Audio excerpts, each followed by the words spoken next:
Assalamualaikum warahmatullahi wabarakatuh. Saya Yudi Pramuko, tukang donat dari Parung YouTuber, tertua di semesta. Alhamdulillah, wassalatu wassalamu ala rasulillah. Dalam hidup ini jangan kita putus asa ya dari kasih sayang Allah, dari rahmat Allah.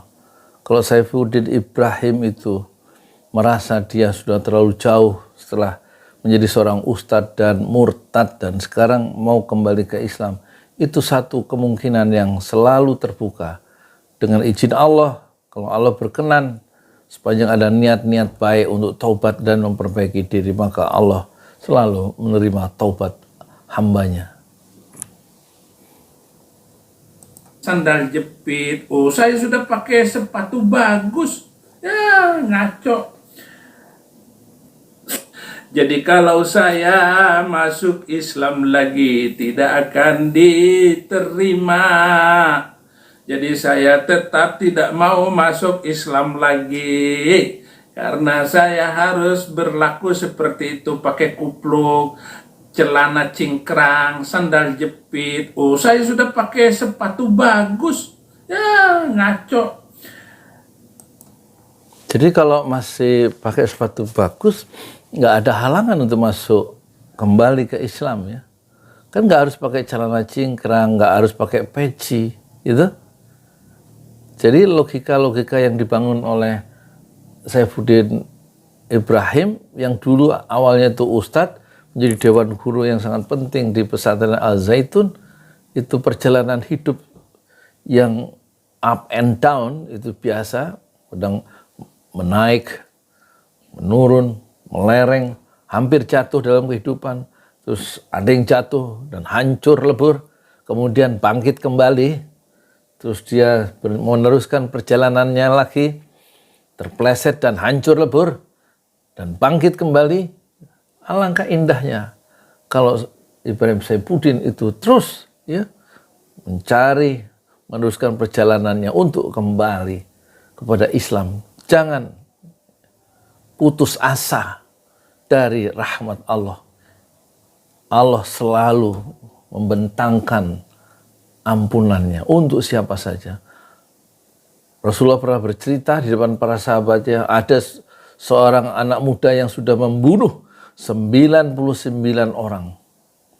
Dan dia ingin bertobat, datang ke seorang pemuka agama. Apakah saya bisa bertobat? Kata pemuka agama, tidak, kamu terlalu jauh, kamu melangkah membunuh sampai hampir 199. Akhirnya si pemuda itu karena diberikan satu ruang atau jalan-jalan yang tertutup, dibunuhlah pemuka agama itu, dan dia menggenapkan dosa besar yang membunuh 100 orang, tetapi ya dia datang kembali untuk bertobat ke satu meminta pencerahan. Kata pemuka agama yang dia datang, oh kamu masih bisa menemukan jalan baru asal kamu keluar dari lingkunganmu yang lama, pergi ke satu desa di sana itu. Setelah mencapai pertengahan desa, lebih selangkah dia wafat. Jadi dia wafat di dalam keadaan bertobat dan dia diterima tobatnya oleh Allah dan masuk surga. Itulah cerita, kisah yang sangat menakjubkan dari Rasulullah Shallallahu Alaihi Wasallam. Sebesar apa masalah dalam kehidupan, jangan sampai membunuh diri sendiri atau membunuh anak-anak karena tidak ada yang bisa dimakan. Allah yang memberikan makan, Allah yang memberikan minum, Allah yang memberikan cahaya petunjuk. Kewajiban kita adalah berserah diri kepadanya. Dikejar-kejar, jangan sampai saya mati dulu. Pokoknya saya bongkar terus ajaran ini, ajaran kacau. Hanya orang goblok masih percaya dengan Nabi Arab ini, dengan agama Islam ini. Agama Islam ini sudah menghancurkan dunia. Ya, bayangkan itu. 11 September, ketika saya, itu hari, sudah beberapa tahun ini, 11 September, Gedung Kembar itu ditabrak pakai pesawat oleh orang Islam. Namanya Muhammad. Tapi Islam itu berkembang di Eropa, yang ke Inggris, yang ke Kanada, yang pergi kemana, itu semua berkembang, bertambah-tambah. Bodohnya orang bule percaya juga dengan ajaran ini. Padahal ajaran ini menghancurkan dan merusak dunia. Jadi ucapan Saifuddin itu tidak betul ya. Seorang pembaharu yang kemudian melakukan pembaruan terhadap kurikulum Universitas Al-Azhar, murid dari Jamaluddin Al-Afghani, Bapak Kebangkitan Islam, pernah mengatakan Muhammad Abduh al-Muslim, atau apa istilahnya, al-Islamu mahjubun bil muslimin. Islam itu ditutup oleh keburukan kelakuan orang Islam sendiri. Jadi haruslah dibedakan, kata Muhammad Abduh, antara Islam sebagai konstruk, sebagai bangunan ajaran yang suci, yang tidak pernah salah, yang memang dia murni dari Allah, dengan kelakuan sebagian umat Islam sehingga tertutup, apa itu? Tertutup, mahjubu, ditutup keindahan Islam itu oleh kelakuan orang-orang Islam sendiri. Dalam perspektif itu tampaknya Saifuddin tidak bisa membedakan antara Islam sebagai sebuah ajaran dan tingkah laku sebagian umat Islam yang belum menerapkan ajaran-ajaran Islam itu. Dan dia menyerang bahwa orang-orang yang masuk Islam di Eropa itu orang-orang yang bodoh. Saya kira meninggalkan ajaran Islam yang mulia itulah orang-orang yang kembali kepada kepada situasi yang penuh dengan kebodohan, ya. Meninggalkan ilmu, meninggalkan cahaya, meninggalkan Islam, meninggalkan kemuliaan, itu artinya. Dan itu tidak bisa dilihat, ya. Kehilangan perspektif, ya. Siapa ini? Saifuddin Ibrahim. Entah apa yang terjadi, ya. Kepahitan, kegetiran dalam kehidupan di masa lalu, atau tidak adanya penerimaan sosial yang bisa mengembangkan gagasan-gagasan dia yang besar, mungkin itu yang membuat dia itu kecewa terhadap lingkungan dan melakukan pemberontakan terhadap lingkungan lama, sehingga dia keluar dari lingkungan lama, yaitu murtad. Satu jalan yang penuh dengan keputusasaan. Merusak dunia. Yaman, saudara, Yaman ini sudah berantakan. Kacau.